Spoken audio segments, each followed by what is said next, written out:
오늘 하나님께서 우리에게 주시는 말씀은 창세기 6장 13절에서 22절까지 말씀입니다. 창세기 6장 13절부터 22절입니다. 우리 한 절씩 교독하겠습니다. 하나님이 노아에게 이르시되 모든 혈육 있는 자의 포악함이 땅에 가득함으로 그 끝날이 내 앞에 이르렀으니 내가 그들을 땅과 함께 멸하리라. 너는 배를 나무로 너를 위하여 방주를 만들게 그 안에 칸들을 막고 벽정을 그 안팎에 칠하라.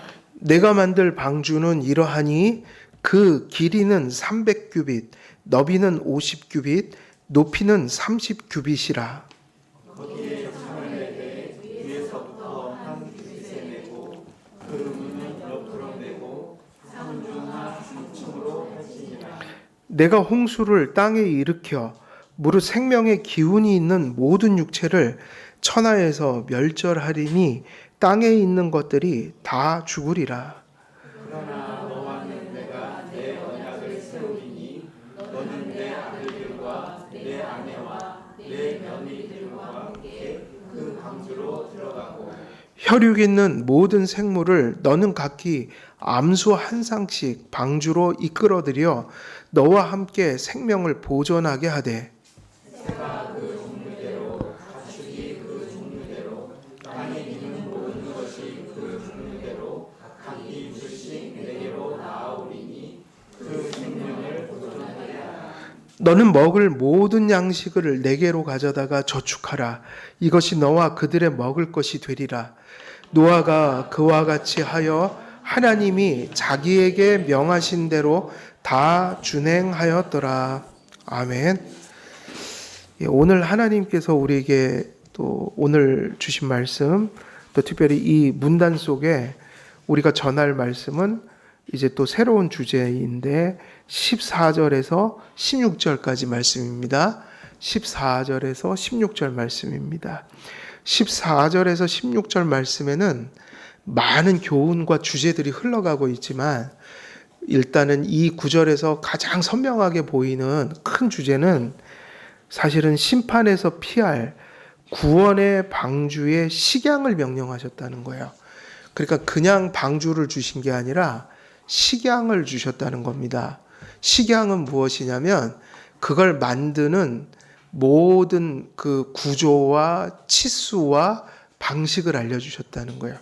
근데 하나님 말씀에 보면 언제나 중요한 구조물들을 하나님이 명령하실 때 구약 시대에 항상 이렇게 하셨어요. 성전, 뭐를 몇 센치로, 뭐 오늘날 같으면 몇 센치로, 또 재료는 뭐를 써서, 또 무슨 도구를 사용, 뭐 이런 세세한 것까지 다 가르쳐 주셨고, 성전, 그리고 성막, 또 성전의 기구, 뭐 이런 것들, 그리고 그 대표적인 예가 또 방주예요.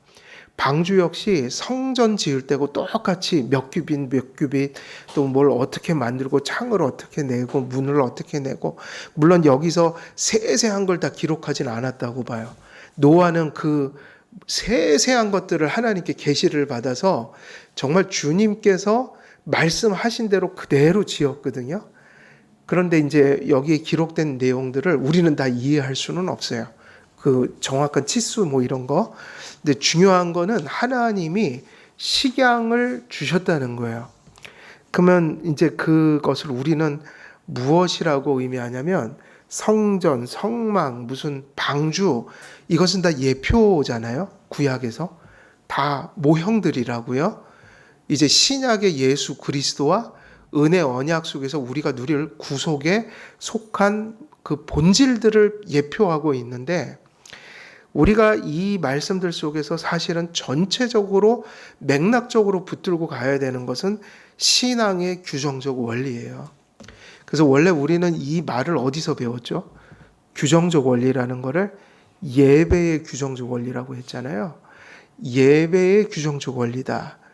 근데 사실은 예배만 규정적 원리가 있는 건 아니에요. 구원받는 것도 말씀대로 구원받고요. 구원받은 자가 살아가는 것도 말씀대로 살아가야 되고요. 교회가 목양할 때도 하나님이 주신 말씀과 신앙 고백과 질서대로라는 말은 결국 교회의 목양과 교회의 모든 정치들이 그 모든 교회의 조금 이걸 편히 얘기하면 교회의 운영됨이 말씀을 따라 되는 것이 교회란 말이에요. 그러니까 무슨 원리가 다 사실은 있는 거예요. 규정적 원리요. The regulative principle이라고 하죠. 그럼 그 다른 얘기가 아니에요. 말씀에 기록한 대로 가야 된다는 거죠.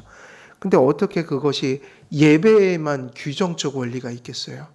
우리가 하루 종일 생활하고 살아가면서 하나님 말씀대로 살아야지 하는 것이 무슨 원리예요? 규정적 원리예요. 하나님이 명령하지 않은 거 하지 말아야지. 예배 속에 그런 순서를 넣지 말아야지. 예배 속에서 하나님이 말씀에 어긋나는 것들을 우리의 정신으로 삼지 말아야지. 이런 게 다 규정적 원리거든요. 근데 넓게 보면 사실은 이것이 규정적 원리인 거예요. 방주를 이렇게 만들라고 하시면 노아는 그냥 그렇게 만드는 것이 구원이에요.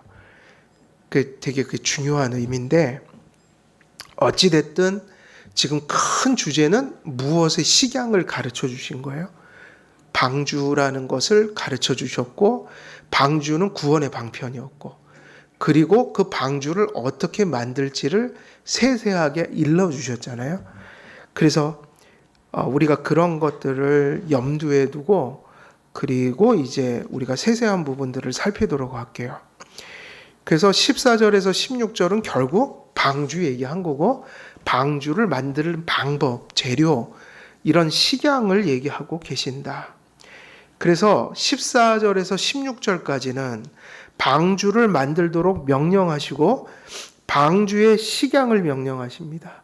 그 방주를 하늘에서 떨어뜨려 주신 게 아니라 누구로 하여금 만들게 하신 거예요? 노아요. 근데 그게 중요해요. 그냥 노아가 방주를 만든 거죠. 근데 노아가 아니라 다른 사람들도 만들 수 있는 거예요. 시간만 주면. 그렇잖아요. 노아가 만든 거는 어찌됐든 커다란 구조물이란 말이에요. 근데 하나님이 가르쳐줘서 그 치수대로 만들었지만 그런 것이 하늘에 있는 게 아니라 어디 존재하는 것들을 가지고 만들었어요. 이 세상에 있는 거예요. 또 만들면 되는 거예요. 딴 사람들도. 그런데 그렇게 만들면 그거는 아무것도 아니란 말이에요. 하나님이 그걸 가지고 구원의 방편을 삼지 않으실 거예요. 옆에 있는 이교도들이 하나님 안 믿으며 방주를 누가 만드니까 야, 그거 나도 좀 알려줘. 그거 지들이 만든 거야. 그럼 홍수 때 살아남았을까요?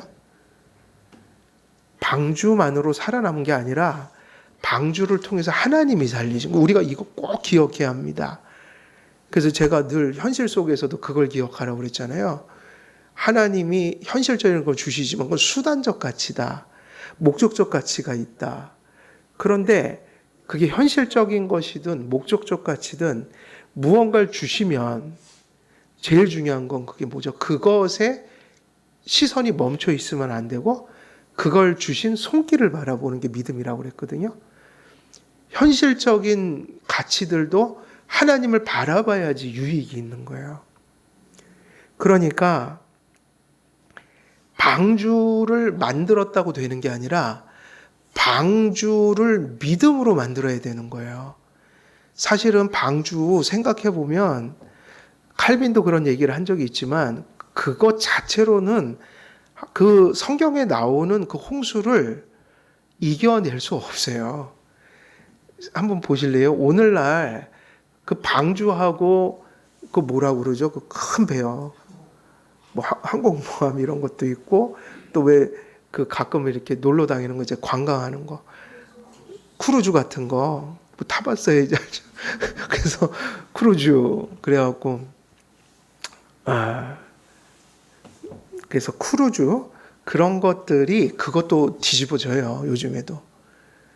그래갖고 그 유명한 게 뭡니까? 과거에 그 무슨 호 있잖아요. 타이타닉호. 이렇게 이름을 못 외우지. 타이타닉호도 그냥 반이 뚝 잘려서 그냥 침몰했잖아요. 근데 한번 생각해 보세요. 나무로 역청으로 그것을 우리가 가만히 가만히 생각해 보면 그 방주 자체로 그 홍수를 이겨낼 수 있다고요? 저는 못 이겨낸다고 봐요. 다 부서졌겠죠. 근데 그 방주가 왜 중요했을까요? 그 방주를 누가 명령하셨어요? 단지 방주가 아니라 그 방주를 하나님께서 만들라고 하셨고, 순종하여 그것을 지으실 때 방주에 누가 역사하시니까 되는 거예요. 그러니까 절대로요, 요즘 배들도 뒤집어져요. 그 정도면. 그러니까 그 홍수가 이런 얘기잖아요. 하늘에서도 물이 쏟아졌고 바닥에서도 물이 솟구쳤어요. 지하수가. 그리고 그런 홍수는 아직 역사 속에 없는 거예요. 지금까지. 무지개 언약을 하고 나서는 그런 홍수를 하나님이 일으키시질 않아요. 그런데 그것을 단지 방주가 아니라, 그러니까 물리적인 의미에서 방주가 아니라 방주에 누가 함께 하셔야지 되는 거냐. 그건 하나님이에요. 그래서 물론 방주는 당시 홍수라는 물리적인 심판으로부터 생명을 구할 수 있는 유일한 방편이 되었습니다. 방주는 하나님께서 계획하시고 하나님께서 계시하시고 하나님께서 사용하실 구원의 수단이었습니다. 그 구절들 속에서 우리는 세 가지 교훈을 발견하게 되는데 한 주제씩 살펴보도록 하겠습니다. 그러니까 오늘 이 본문에서는 저희들이 세 가지 주제를 좀 살펴야 돼요. 그래서 첫째 방주에 대한 주제는 뭐냐면요, 방주 만들기를 명령하실 때 하나님께서 노아에게 무슨 얘기를 하셨죠? 1절에 14절에 보면은 너는 코페르 나무로 무엇을 위하여 방주를 만들라고 그랬어요? 이 말씀도 상당히 중요합니다. 방주는 누굴 위한 것이었을까요? 노아를 위한 거였다. 그럼 이거를 자꾸만 은혜만 생각할 게 아니라요, 노아를 위한 것이라면 이 방주는 사실 무엇을 막아내는 것이었어요? 심판이잖아요. 그 죄 때문이에요. 철저히 여기서는 그냥 재난이 아니라 심판이라고요. 지금도 재난이 오잖아요. 근데 여기선 재난이 아니라 뭐였어요? 심판이었으니까 심판을 막아낸다는 건 죄의 문제란 말이에요. 근데 원래는 이 얘기를 누구에게 하셔야지 맞아요? 누구를 위하여 지금 노아의 방주를 짓는다? 그건 죄인들을 위한 거예요. 심판이 없으면 노아의 방주도 필요 없으니까요. 노아의 방주가 필요한 건 심판 때문이니까 사실 이게 가장 절실한 건 죄만이 짓는 자들이죠. 근데 하나님이 누구를 위하여요? 긍정적인 의미도 있지만 노아를 위하여, 그 얘기는요, 노아에게도 뭐 한 거예요? 절실한 것이죠. 이 얘기가 똑같습니다. 마치 노아의 방주는 원래 의도는 누구든지 들어오면 받아주기로 했던 거죠. 그래 들어오지 않았어요. 그러나 하나님은 누구에게 경고하셨어요? 노아에게도. 근데 그게 약이 됐습니까? 독이 됐습니까? 믿음은 그게 약이 되는 거예요. 근데 지금도 그런 긍정과 부정은 다 들어있어요. 노아를 위하여 네가 살려면 지어야 된다는 거예요. 오늘날로 말하면 너부터 믿으라 이거예요. 너부터 회개하라. 이게 중요합니다. 노아는 회개를 안 해도 구원받을 수 있었나요? 그렇지 않아요. 노아도 믿고 회개해야 되고 믿고 회개한 자로서 계속 성화의 회개를 이루어 갔어야 돼요. 그런데 하나님의 경고는 그 노아가 성화의 회개를 이루는 데 있어서 매우 각성시키는 역할을 했어요. 근데 지금 똑같은 이야기가 또 흘러나와요. 하나님은 사랑하여 노아에게 방주를 지으라고 하신 거지만 또 한편으로는 노아도 방주를 짓지 않고 방주에 들어가지 않으면 노아도 역시 어떻게 되는 거죠? 죽는 거죠. 왜냐하면 그 방주에 들어가지 않는다는 것 자체가 무엇이니까요? 불신이니까요. 그리고 회개치 않음이니까요. 근데 노아는 언제나 모든 게 약이 돼요.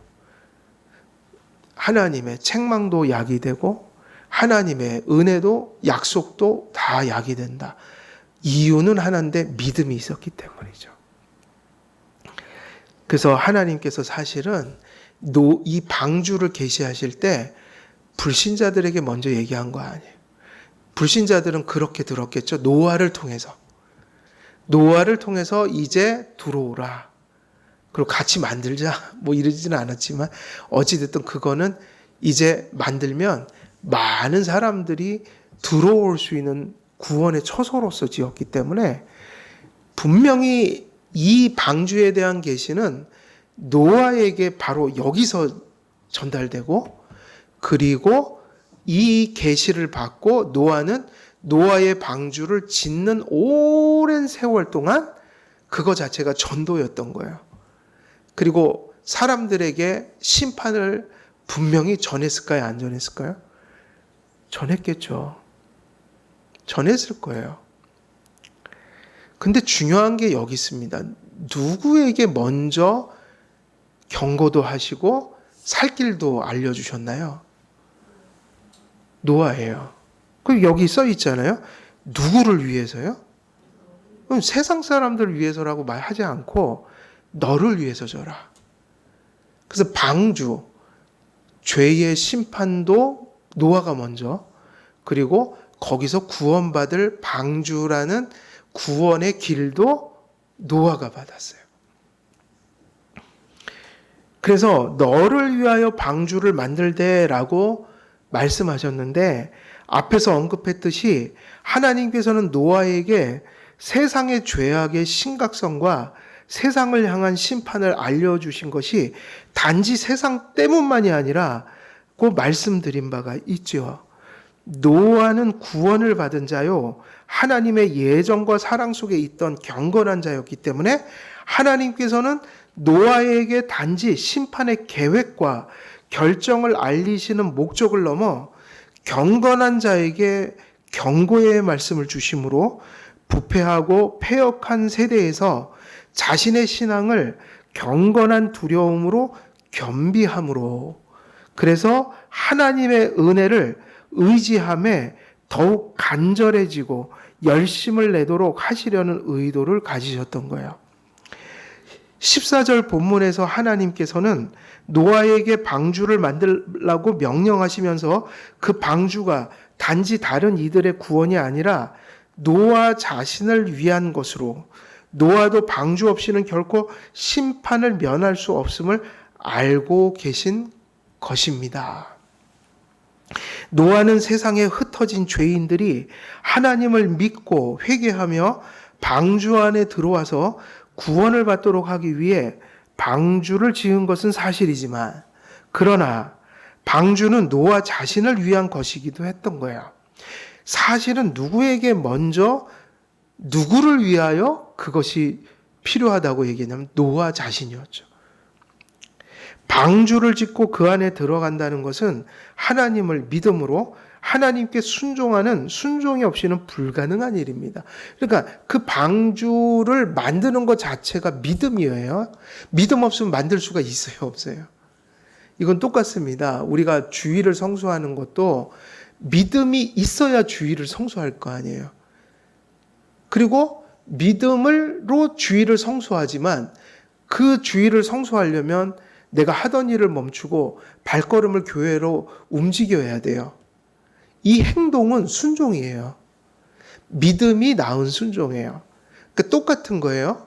우리가 방주를 지으라고 말씀하셨고 이 방주가 너를 구원할 것이라고 말씀하시면서 그 안으로 들어가면 산다라고 하실 때 믿음이 있어야 방주를 만들기도 하고 그리고 완성되고 나서는 들어갈 것이고, 근데 이 만들고 들어가고 하는 모든 얘기들이 누구를 안 믿으면 절대로 할 수 없는 행동인 거예요.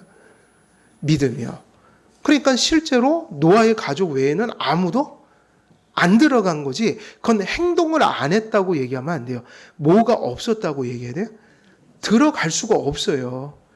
해가 이렇게 내리쬐는 그 맑고 평안한 날에 산꼭대기에다가 지어놓은 방주 속으로 들어가라고 할 때 믿음이 없이 들어가는 건 미친 거죠. 믿음이 없는 사람 입장에서 미친 거였다고요. 아마 영화를 저기 만들려고 하면요, 스필버그 같은 사람들한테 또 상상 잘하니까 그 장면 꼭 넣었을 거요. 사람들한테 막 들어가라 하면 노아가 미쳤다 미쳤어 이러고 조롱하고 그 장면은 상식적으로 떠오르는 그 생각들이에요. 상상이에요. 근데 중요한 것이 믿음이 없으면 절대로 방주를 지을 수 없었고 또 그 믿음이 방주를 짓게 한다는 거 무언가 망치를 들고 행동을 한다는 것 그게 다른 게 아니고 뭐죠? 믿음이 순종으로 나타난 거예요. 들어가는 거를 생각해 볼까요? 만드는 건 고사하고 그 당시에 많은 죽었던 사람들이 만드는 거 도와주지도 않았지만 마지막까지 들어가기만 하면 사는 거였어요. 근데 들어가요? 안 들어가요? 안 들어갔단 말이에요. 들어가는 건 무엇이 없이 들어갈 수가 없어요? 믿음이요. 들어가는 것은 무엇이 없으니까 안 들어가는 거예요? 순종이요.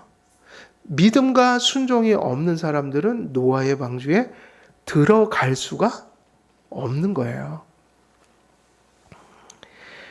실제로 그래서 노아가 방주를 짓고 그 안에 들어간 것은 그 다른 것이 아니라 그거 자체가 무엇을 가리키고 있어요? 노아의 믿음. 그리고 진정한 믿음을 가졌기 때문에 보여준 노아의 무엇일까요? 순종인 거예요.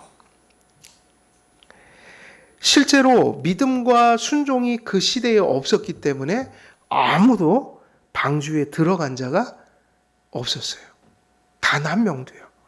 그러니까 그 말을 그렇게 설교하는 목사는 없을 거예요. 그냥 안 들어갔다. 그게 아니라 그 시대에 믿음이 없었다. 순종이 없었다. 그리고 그들은 모두 그 이유로 인해서 심판을 받았던 거예요. 방주는 믿음과 순종을 통해 하나님께 자신의 영혼과 육신을 완전히 의탁한 자들만이 들어갈 수 있는 그런 피난처였던 거예요. 방주는 믿음으로 들어갈 수 있고 순종으로 들어갈 수 있는 구원의 처소였습니다. 믿음은 신뢰예요.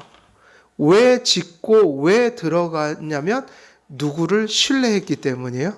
하나님이요. 어떤 면을 신뢰했냐면 그분이 나한테 너는 죽을 죄인이다 그러면 그걸 신뢰했어요. 나는 그게 내가 깨달아지든 감정적으로 다가오든 안 오든. 그래서 정말 정확한 우리가 죄인이라는 구원받을 때 죄를 고백해야 되잖아요. 진짜 고백은 감정인도 아니에요. 내가 모든 것을 죄를 다 들여다보고 파악하기 때문이 아니라 구원받는 죄관은 이거예요. 하나님이 죄인이라고 하시니 나는 죄인 맞다. 이렇게 믿는 게 구원받는 믿음이라고요. 아니 우리가 죄를 얼마나 분석해서 그걸 다 풀어내겠어요. 어쩔 땐 헷갈릴 때 있잖아요. 내가 그렇게 나쁜 놈인가? 감정이 또 막 뜨거워지면 회개하고 울다가도 또 그냥 집회 끝나고 나면 뭐 무슨 부흥회 끝나고 나면 또 똑같이 살아요. 막. 근데 감정이 아니라 내가 죄를 다 들여다보고 뭐 그렇게 하면 내가 뭐 고백하기 이게 아니라 하나님이 원하시는 믿음은요. 하나님이 죄인이라니까 찍소리도 못하고 하나님 눈에 내가 죄인이라는데 내가 무슨 변호를 하겠어 나를. 그래서 진짜 죄인은요. 죄에 대한 고백은 하나님 말씀 보고 말씀이 죄인이라고 그래서 아이고 하나님 말씀이 죄인이라고 하니 저도 죄인이라는 걸 인정하겠습니다. 이게 구원받는 믿음이에요. 다른 곳에 있는 게 아니에요. 구원도 똑같습니다. 내가 뭐를 생각하고 느끼고 물론 현상을 보고 이런 게 아니라 하나님이 그런 죄인이 예수 안 믿으면 용서도 없고 거듭남도 없다. 아, 하나님이란 분이 그렇게 얘기하셨으니 믿고 가야지. 내가 무슨 딴소리를 하겠어. 하나님이 그러시는데. 이게 구원받는 믿음이에요. 많은 사람들이 성경을 떠나서 뭐 이상한 것 속에서 확신을 찾으러 다니는데 하나님이 그러셔서 그렇게 믿어야 됩니다. 성경이 그렇게 말하기 때문이에요. 그걸 뭐라고 하냐면 신뢰. 하나님이 노아의 방주를 지어라. 이유가 뭐냐면 다 죽는다. 근데 들어가면 꼭 살 거야.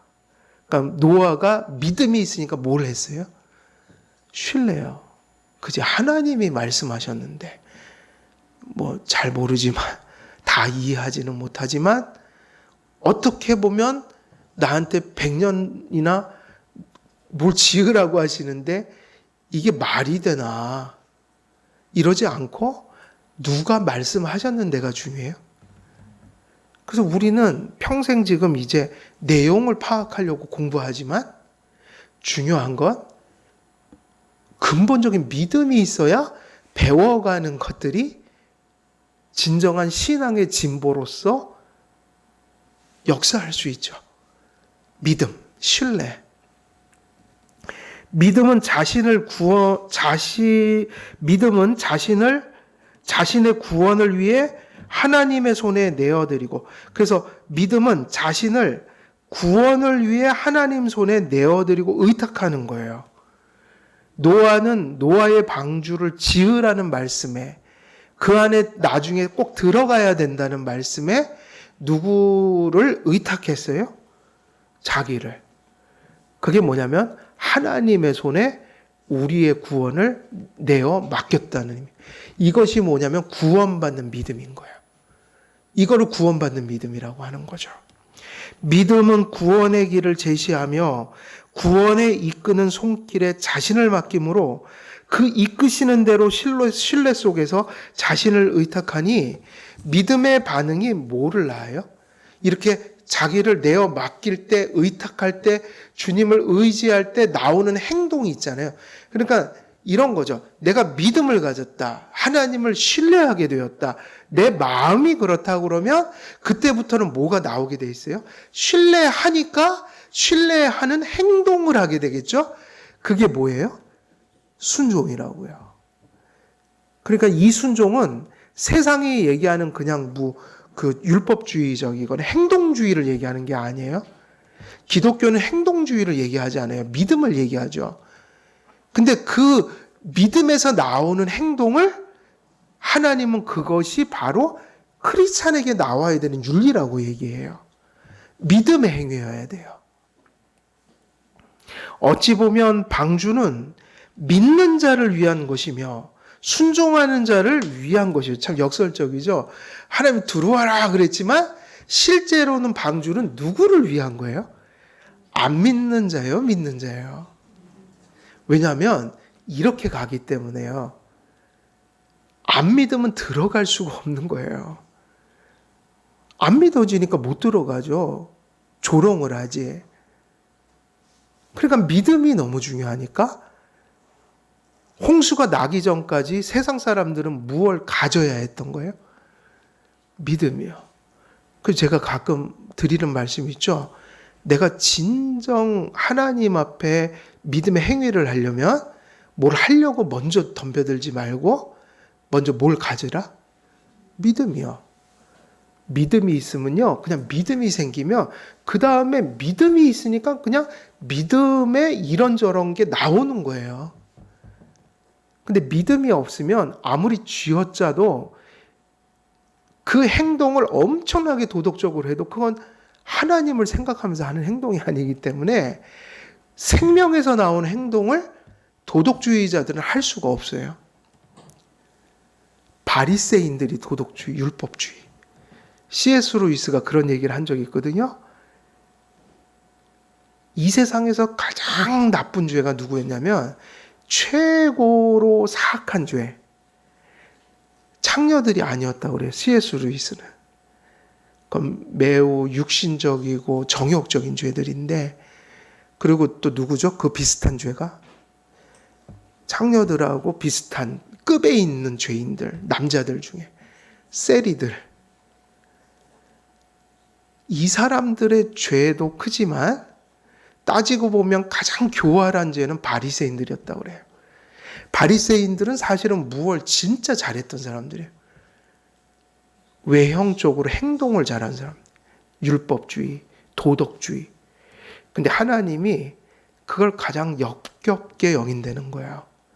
생명은 없는데, 하나님도 사랑함이 없는데, 아무것도 없고 세리나 창녀나 다를 바가 없는 사람이 하나님 앞에서 외식된 행동을 하면서 자기 의를 높이니까 이것은 영적인 교만인 거예요. 그러니까 제일 무서운 것은 영적 교만이라고 했어요. 그래서 도덕주의자들은 신앙이 없는 도덕주의자들을 전도하는 게 사실은 제일 힘들어요. 왜냐하면 자기가 도덕적으로 완벽하다고 여기니까, 의롭다고 여기니까 예수의 의를 이해하지 못해요. 아니, 내게 있는데 왜 내가 예수의 것을 받아야 돼? 이런 형색인 거예요. 그러니까 사실은 그 세상 사람들이 살 길은, 방주로 들어갈 수 있는 길은 믿음을 갖는 길밖에 없었는데, 안타깝게도 그 시대가 정말 그런 시대인 거예요. 끝까지 믿음을 가진 사람이 몇 명도 없었어요. 노아의 가족들 빼고는 한 명도 없었어요.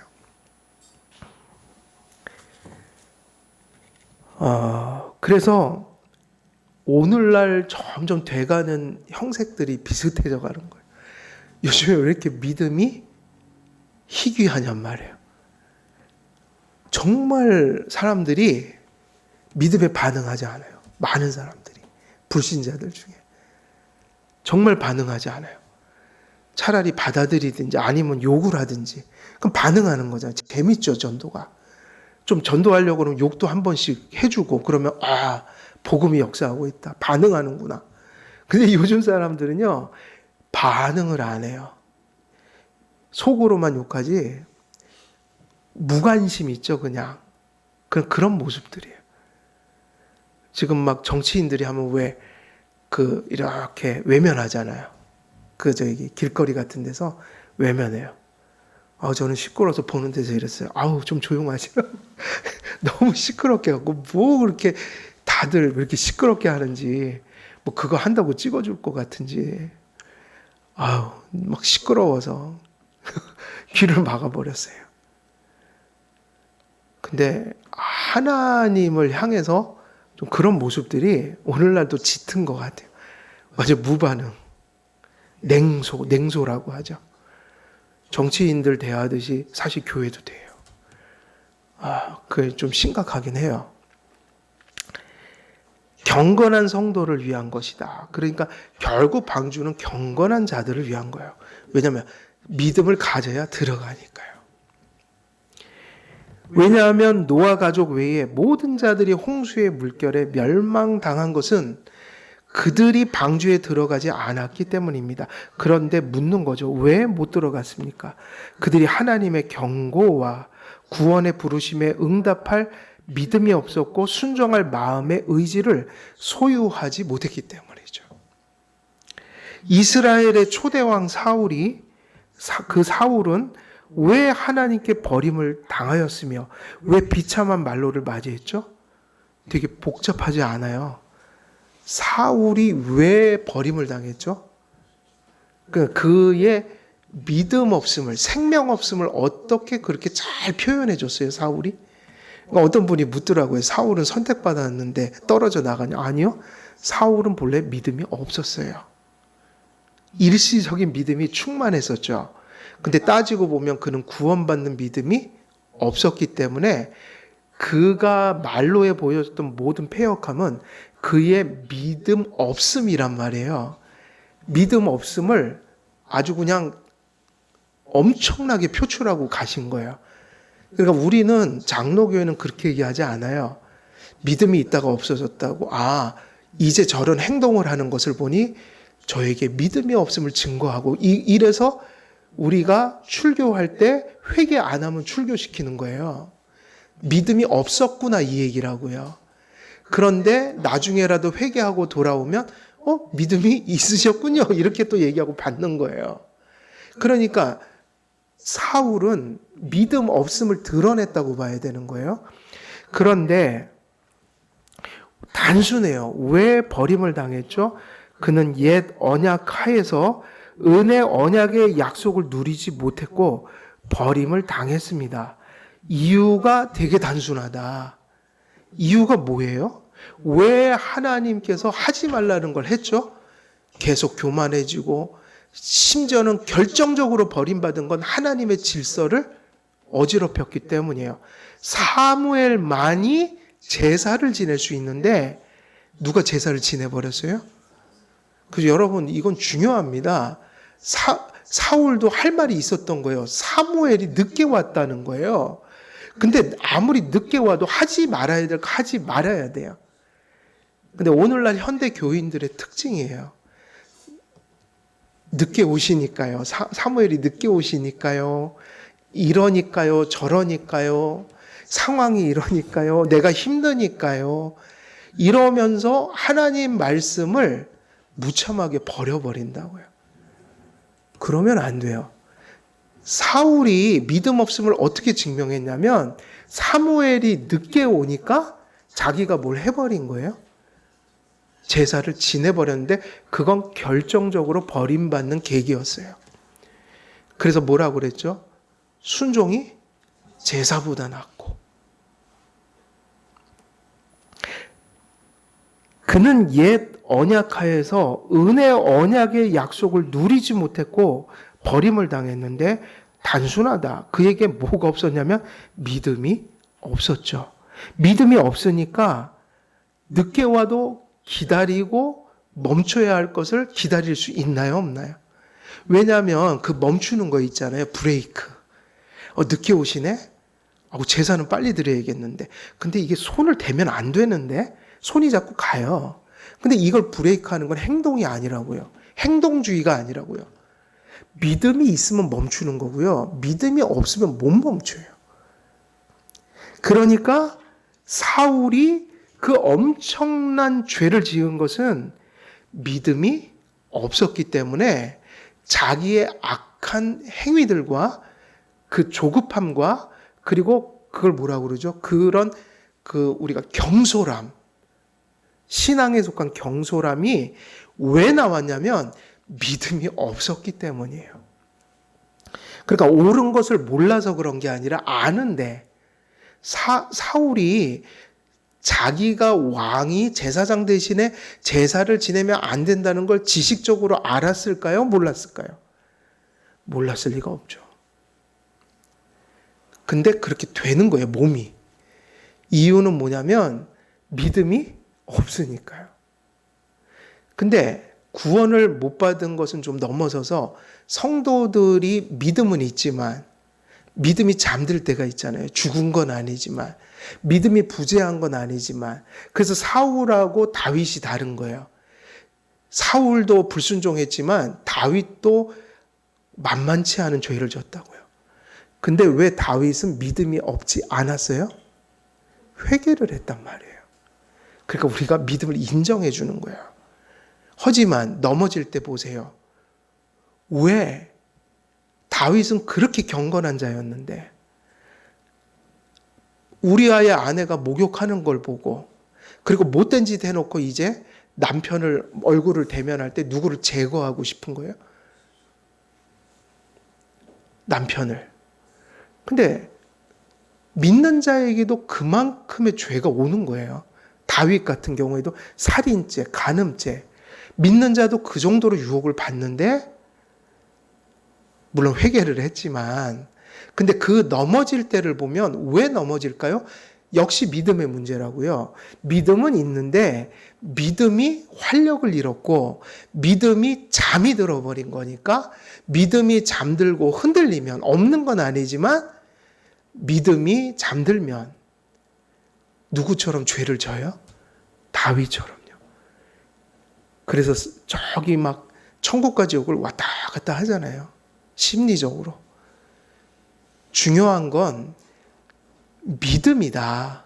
성도들도 죄 짓는 건 믿음이 잠들기 때문이에요. 믿음이. 그러니까 믿음은 깨어 있어야 돼요. 성경에서 계속 뭐라고 그러죠? 깨어 있으라. 그래서 여러분 베드로 전서과 후서에서 왜 깨어 있으란 말이 나오거든요. 그게 그리고 절제하라 뭐 이런 얘기도 나와요. 절제하고 그게 무슨 얘기냐면 술 취하지 말란 말하고 단어가 똑같아요. 술 취하지 말라. 정신적으로 맑은 정신으로 살아가라. 그 믿음으로 따지면 성도들이 계속 맑은 믿음으로 깨어있는 믿음으로, 근데 우리도 믿음이 없는 자는 아니지만 가끔 믿음이 흔들리고 잠들면 죄를 크게 질 때가 있는 거죠. 그 회개 끝까지 안 하면 그는 믿음이 없는 거지만 회개하면 믿음이 있는 거죠. 어찌됐든 사울은 사실은 이 큰 죄를 무엇이 없어서 지은 거예요? 행동주의로 가면 안 돼요. 믿음이 없다고 봐야 돼요. 믿음의 순종은 믿음에서만 나오니까요. 그래서 믿음이 있으면요, 순종은 조금 쉬워집니다. 왜냐하면 마음에 주님을 신뢰하고 믿으면 그냥 행동이 신뢰라는 방향으로 나올 거 아니에요. 우리 모두 다 그렇지 않아요? 자기가 가진 생각과 사상이 그의 어떤 행동을 다 주관해요. 그렇지 않아요? 믿음이 낳는 것이 믿음의 순종이에요. 그래서 성경에 보면 이 비참한 상태를 사무엘 선지자는 찢어지는 아픈 마음으로, 그러나 두려운 마음으로 이렇게 사울을 향해서 얘기했어요. 뭐라고 얘기했냐면, 사무엘이 이르되 여호와께서 번제와 다른 제사를 그의 목소리를 청종하는 것을 좋아하심같이 좋아하시겠나이까? 순종이 제사보다 낫고 듣는 것이 순양의 기름보다 나으니 이는 거역하는 것은 점치는 죄와 같고 완고한 것은 사신 우상에게 절하는 죄와 같음이라. 왕이 여호와의 말씀을 버렸으므로 여호와께서도 왕을 버려 왕이 되지 못하게 하셨나이다 하니, 그 사울이 불순종한 걸 뭐하고 똑같이 여겼어요? 점치는 거, 그리고 우상에게 절하는 거. 근데 이게 진짜 맞는 말이에요. 점치는 거 교회에서 큰 죄예요, 아니에요? 죄입니다. 그러니까 세상 사람들이 하는 거 있잖아요. 그러니까 미신이요, 미신. 많은 것들이 있어요. 뭐 있어요? 손금 보는 거. 또 관상 보는 거. 그리고 또 뭐 있죠? 뭐가 있나요? 점치고, 예? 타로. 되게 많습니다. 뭐 굿하는 거. 되게 많은데, 이게 다 어떤 사람들이 하는 거예요? 미신을? 누구에 대한 믿음이 없는 사람이 하죠? 사실은 교회를 다니면서 그런 데 찾아가는 사람은 구원받지 못한 사람일 거예요, 아마. 그러니까 신앙이 없으니까 그렇게 가죠. 물론 몹시 무지한 신앙일 수는 있어요. 미신하고 기독교 신앙도 구별 못. 근데 그 정도 되면 예수를 모르는 거 아니에요? 맞죠? 그러니까 교회에서 어디 절에 가서 부처님께 절했다거나 아니면 어디 점집을 찾아갔다거나, 이게 큰 죄 맞아요. 그런데 이 죄가 뭐하고 똑같다고 그랬죠? 순종하지 않는 거예요. 사울이 순종하지 않았다는 건 좀 깊은 의미를 담고 있어요. 끝까지 회개하지 못한 의미에서 불순종했다는 거예요. 그 얘기는 무엇이 없다는 거예요? 믿음이 없었다. 그러니까 사울의 죄는 불순종이라는 게 뭐하고 똑같은 거예요? 점집 찾아가는 거나 우상에게 숭배하는 거나. 이 사람의 불순종이 왜 그거하고 같냐면, 그 불순종은 사실은 다윗처럼 잠든 믿음에서 나온 게 아니라 뭐가 없는 것을 나타낸 것이기 때문이에요. 이 정도 되면 이 불순종은 무서운 거라고요. 그러니까 사무엘은 사울의 안타까움을 이렇게 표현한 거예요. 한마디로 사울은 믿음이 없는 사람이에요. 믿음이 없는 사람이 나타내는 삶의 방식이 무엇인가? 불순종이죠. 그래서 사울하고 다윗하고 외적인 행위를 비교하면 거의 비등하죠. 근데 다윗은 끝까지 뭘 하지 않은 게 아니에요. 회개요. 믿음을 나타냈어요, 안 나타냈어요? 아까 그 얘기 똑같습니다. 회개를 안 하니까 안 믿는 자로 취급해서 출교하는 거예요. 그런데 출교했더라도 믿음을 가지면 우리는 어떻게 이해해요? 그에게 뭐가 있다? 믿음이 있다. 근데 교회는 외적인 표로만 그걸 알 수 있으니까요. 하나님의 선택 유무를 알 수 없고 신앙 유무를 알 수 없으니까 회개라는 표를 가지고 얘기한다. 근데 우리도 똑같은 거예요. 없다고 해서 출교할 때 혹은 있다고 해서 받아들일 때 항상 그 표는 뭐가 있다는 전제가 되는 거예요. 믿음이 있거나 믿음이 없다. 그래서 너무 중요한 부분은요. 이 모든 노아의 방주를 만들고 들어가서 살고 혹은 그것에 들어가지 못해서 죽는 역사는 단 한 가지로 갈려지는 거예요. 믿음이다. 순종이다. 그럼 왜 죽는가? 방주는 믿음이 없이는 들어갈 수 없는 것이었다. 그래서 방주는 믿음을 가진 자의 피난처이며 방주는 예정을 입어 믿음을 소유한 자만이 들어가 구원을 받을 수 있는 그런 처소였습니다. 그러므로 하나님께서 방주를 만들 때 누구를 위하여 만들라고 말씀하셨어요? 노아예요. 노아는 믿음이 있었잖아요. 1차적으로 그것은 노아에게 필요했고 또 절실히 필요한 이유는 노아도 죄인이었지만 노아는 믿음이 있었기에 어찌 보면 그것은 노아를 위한 처소이기도 했던 거예요. 노아는 믿음을 소유한 자였고 구원의 길을 이끄시는 하나님의 손길에 이끌려 그렇게 갈 수 있는 신뢰와 순종의 마음을 소유하고 있었습니다. 하나님을 믿고 순종하는 것보다 하나님을 더욱 기쁘시게 할 수 있는 것은 없습니다. 그래서 믿고 순종하는 것보다 하나님께 영광을 더 많이 돌릴 수 있는 길도 없을 뿐더러 또 믿고 순종하는 것보다 더 하나님을 기쁘시게 할 수 있는 것도 없어요. 그러니까 우리는 헷갈릴 때 있잖아요. 목사님들이 세미나 쫓아다니면서 어떤 교회를 만들 것인가 뭐 별의별 게 다 있는데 나는 답답해 죽겠어요. 간단해요. 세미나 다닐 필요가 없습니다. 교회는 그냥 잘 믿고 하나님께 순종하는 성도들이 모이면 그거로 다 된 거 아니에요? 그거 외에 뭐가 더 필요하죠, 교회에? 아무것도 없어요. 교회는 그것 때문에 이것도 하고 저것도 하는 거예요. 근데 이 단순성을 잃어버리면 교회는 곁길로 가는 거죠. 그래서 히브리서 11장 6절 우리가 같이 읽고 좀 마칠게요. 하나님을 기쁘시게 해드릴 수 있는 게 믿음을 갖는 것밖에 없고 믿음이 순종으로 나타나는 열매를 보여드리는 거다. 그리고 우리가 하나님을 즐거워할 수 있는 거, 진짜 복된 삶을 살 수 있는 길도 하나밖에 없는데 그건 하나님을 믿고 순종하는 길밖에는 없는 거예요. 그래서 우리가 히브리서 읽고 마쳐야겠습니다. 시간이 지금 다 돼서요. 자, 11장 6절입니다. 어쩌면 이 노아에 관련된 전체 말씀을 히브리서 저자가 딱 이렇게 한 절로 요약을 해버렸어요. 자, 같이 읽겠습니다. 시작. 믿음이 없이는 하나님을 기쁘시게 하지 못하나니 하나님께 나아가는 자는 반드시 그가 계신 것과 또한 그가 자기를 찾는 자들에게 상 주시는 이심을 믿어야 할지니라. 아멘.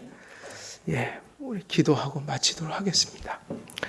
살아계신 하나님 아버지, 오늘도 노아에게 구원의 방주를 명령하시고 또 그에게 식양을 전하시며 또 그 말씀의 계시를 듣고 또 모든 것을 믿고 신뢰하여 순종했던 노아의 사적을 통해 우리가 무엇이 구원이며 또 무엇이 신앙생활이며 또 신앙생활 속에 무엇이 본질인 것을 다시 한번 깨닫게 됩니다.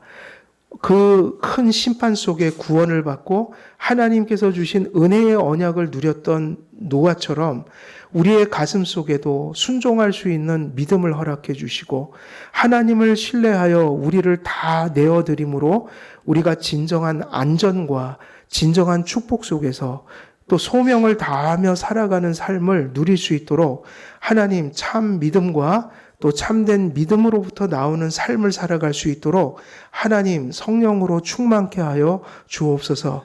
감사드리오며 우리 주 예수 그리스도의 이름으로 기도드리옵나이다. 아멘.